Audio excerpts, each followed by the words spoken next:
Iceland Volcano erupts. A new volcanic eruption has just begun in Iceland, with the lava effusion starting at 11:14 p.m. local time on November 20th. This eruption initially sent sustained lava fountains to heights of 40 meters or 131 feet into the air, and as time progressed, the fissure propagated to both the northeast and southwest as seen in this time-lapse. My initial interpretation of this eruption as a geologist and volcanologist is one of complete relief, as strange as this sounds. The rate of lava effusion, the length of the fissure which has developed, and the height of the active lava fountains are far smaller than in the three preceding eruptions. Altogether, this suggests that the ongoing eruption is going to be smaller than all three of those events, since it has access to less magma due to how seemingly early it erupted. For reference, in a previous video discussing the upcoming eruption, which is now of course ongoing, I had said this. While that statement aged really well, the rest of the video did not.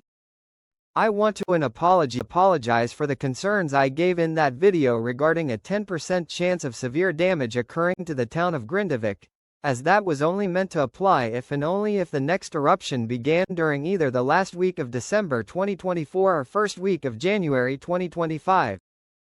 Well, since the eruption occurred at literally the earliest feasible moment it became possible, none of the concerns I outlined in that video have a chance of becoming true. This means that congratulations, good news Grindavik, the Blue Lagoon, and the Svartsengi geothermal power plant. What could have very well become the peninsula's most potentially dangerous eruption in centuries did not happen due to the fact that the eruption began with less than a third of the magma it would have had access to if it had instead started on January 1, 2025. With that being said, I would still advise against being in any of those three locations at this time due to gas emissions. And what do you know, these locations were all indeed evacuated of people. However, even one-third of the values I gave in analysis that prior video still translates possibly up to 32 million cubic meters of lava being erupted, which is still a fairly sizable amount. What amount? The math.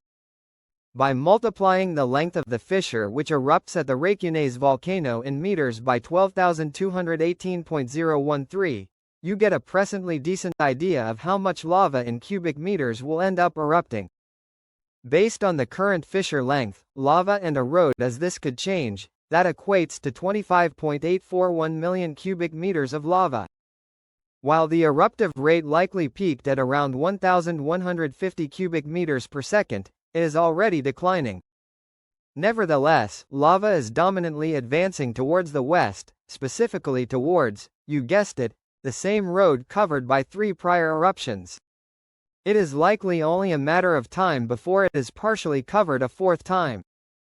So, while as purely speculative, if between 25.841 million